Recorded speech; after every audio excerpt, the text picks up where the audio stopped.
Hey guys, what's going on? Rick with Rick's Toy Room, and it's been a while since we've talked about 3D printers, projects, etc. But I just finally finished one that I'm excited for because it's like I built this thing and I modeled it and did all the fun stuff and what it does, but it really has no impact on the rest of the world. But 3D printing, like if you guys do it, and there's tons of different things you can do with 3D printers, right? You can design your own stuff, and you can turn around and you can download models and print stuff. And you guys hopefully have seen some of the stuff that I printed recently. There was a designer that made this like dragon statue that could hold a light bulb, and he routed the wires through it. And I printed a handful of those and some rainbow PLA, and got some flickering light bulbs and made all that. So I'll show you guys some of that stuff here shortly. Matter of fact, I think I just deleted all the videos. But at the same token, and you can download and do all kinds of stuff, right? Flexi prints and toys and all the stuff.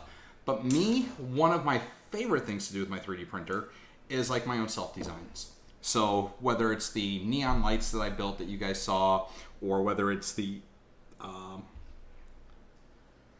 just random stuff that I make, I really enjoy the whole design aspect of it all. So this is what I built recently. Sub-gigahertz case for custom circuit boards. So what this particular device does is it enhances the range of the sub-gigahertz antenna on the Flipper Zero so that you can interact with things like garage door openers and key fobs and wireless keyboards and mice and all the fun things. But that's not what I'm talking about. I'm talking about the actual design of the case and being able to do all the cool like logos and all the fun stuff. Let me tell you though, it is not easy sometimes to make your own 3D designs. For instance, I have gone through 1, 2, 3, 4, 5, 6, 7, 8, 9, 10, 11, 12, 13 design revisions on just the bottom part that holds the antenna in. And the reason for said design revisions were, first off, the first time I built this thing, it didn't fully fit the antenna. Actually, my very first design, which that is, park down. That is the very first version of this base. And the original concept was to build the top, build a top that would fit on top and just hold it in, and everybody be happy. Well, the problem I ran into was the bottom lip here, which allows the GIO pins to come out.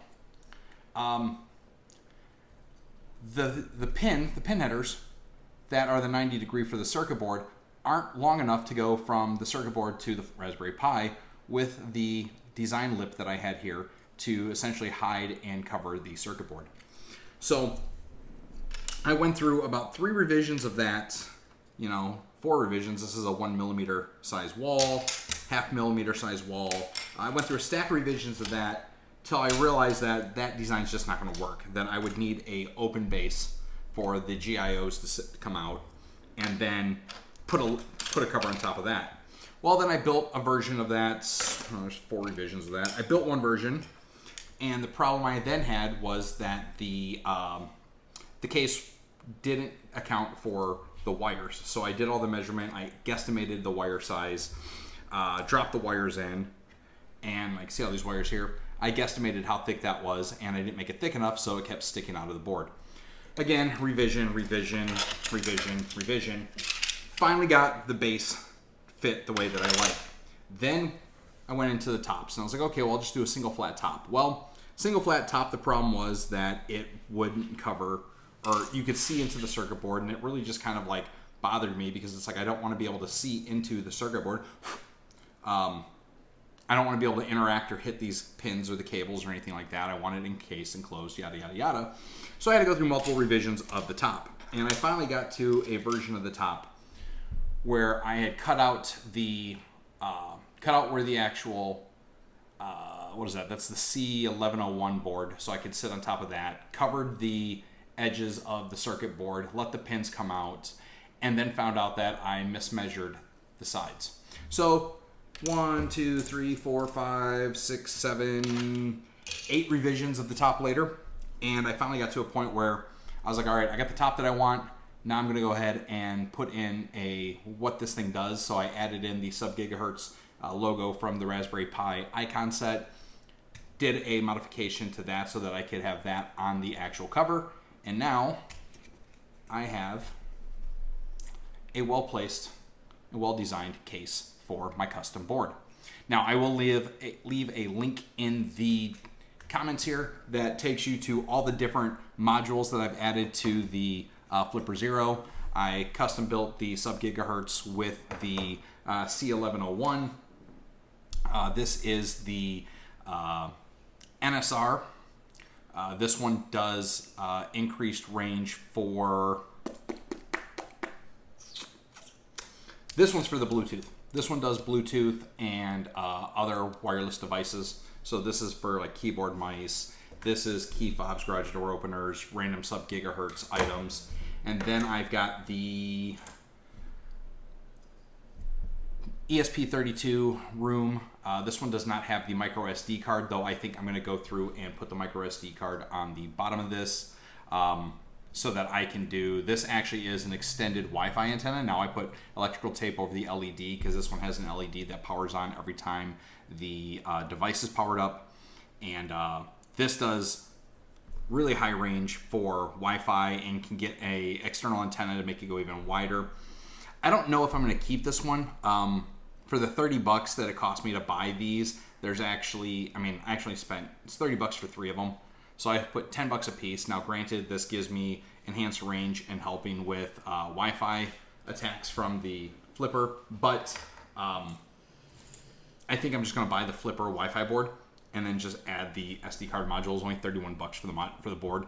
I may just buy that and then custom case that one out too. Probably a whole lot faster than doing a custom case for this, adding the SD card, all that nonsense, and still don't have an external antenna for it. So probably do that. I spent like a day and a half getting this thing flashed, soldered up, tested. It works. It just doesn't have the SD card module, and for some reason the Flipper's app for the ESP32 doesn't like the internal SD card. So, excuse me, that's going to be kind of a pain in my neck. So I'll see how easy it will be to add the SD card module. I've got like 3 of them left over from another project. If I can add an SD card module to this, I'll just do it and build the case, call it a day. If I can't, then I'm just going to order the other board. But I will link up to the ESP32s that I bought, the NSPs that I bought, and the C1101s.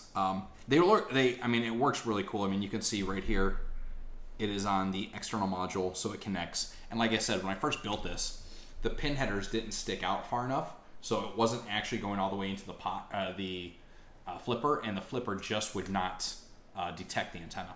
But now that's there, and now I've got an extended range antenna. So, yeah, that's... the video wasn't supposed to really be about all the parts that I built. The video is more about the trials and tribulations of designing your own parts. So I used... what am I using? I'm using Fusion 3D, and I got me a nice good pair of calipers that I could, measure the board, measure the circuits, all that fun stuff. Drew up the designs, and like I said, I went through multiple revisions, from making this deeper to having an internal shelf that the board sits on so the board wouldn't wiggle and wobble all through here. The antenna opening, making sure that was measured out right and cut through, properly sized. I was originally going to do these in white so it matched the Flipper, but I was getting through so many versions of this. The cool part about Fusion is you can do the design, mod it, tweak it, send it right to the printer. You don't have to save the file, export the file, all that nonsense. So one night I was just literally, I'd print one and take about 30 minutes to print apart. Nope, didn't fit right, or I didn't like the way it sat, or okay, I got it in there, but I didn't account for this, or now I don't like the design of that, so I want to change the top design more.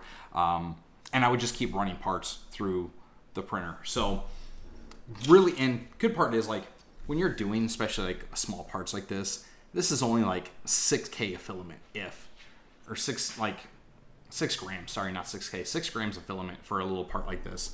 So I can just run these parts all day long. It's really fun to just rapid prototype. I was talking to my boss at the office, and he's like, yeah, back in the day when I used to have all these like game nights, and we used to play a bunch of board games. Like I always wanted to make custom board game inserts so that I could like have all the pieces separated. I'm like, dude, even if you don't play board games anymore, it's a great idea. There's plenty of market for it. Like, do it. This is one of the best parts of having a 3D printer is being able to rapid prototype. Just think of a design, something you want to build, sketch it up, throw it on the build plate, hit the button, walk away. And once you find a design that works, you can just walk in and hit reprint. Like, you don't have to, babysit them anymore. It's like my Joe stands. The other day I sold, I think, 45 Joe stands, 60. Like, I just woke up and had orders coming out my rear from Etsy on my Joe stands. Walked up to the printer, was like, hey, historical prints, Joe stands, run a batch. Hit a button, walk away. Come back in a couple hours, and my stands were done.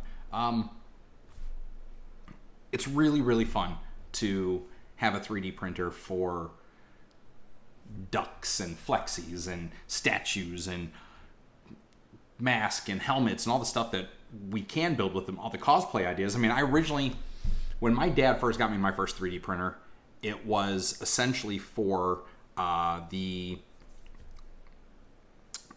he got me one because he had one. He's like, hey, check out the stuff that I'm doing. And he was kind of having some problems with like some of his designs, or he was like, I don't really like, what should I be doing with these? Like, this is kind of cool. You should get into this. Look at this cool stuff I can print. And I was like, well, I don't have one. I can't really help you. And that'd be really cool. I'd love to be able to make some stuff. And he's like, look, I'll buy you one. You can make stuff to sell, like whatever.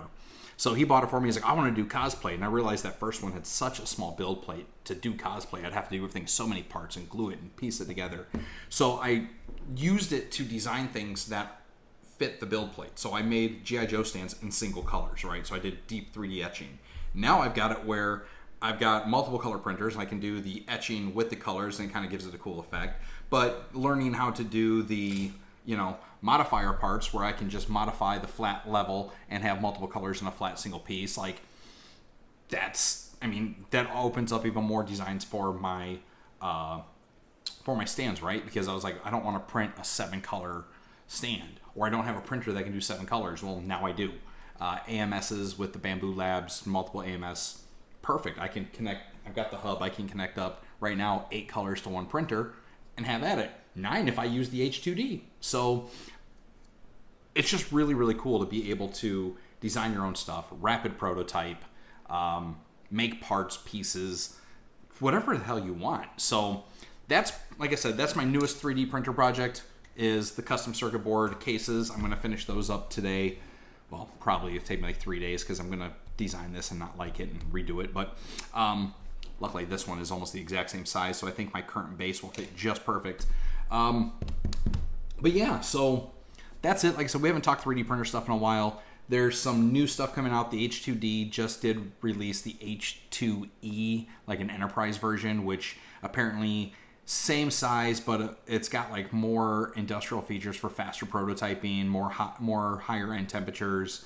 Nothing I'm gonna buy. Like, I'm not doing, ASA parts 24/7 where I need the extremely hot temperature nozzles and chambers, but definitely going to do some more multicolor prints for my cases, and then I don't know, we'll see what else we're going to get into.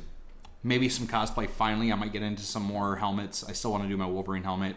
I need to rebuild my Masters of the Universe He-Man Power Sword, especially with the new movie coming out. The last one fell off the shelf and broke, and honestly, the last guy's design was crappy. He cut it really poorly.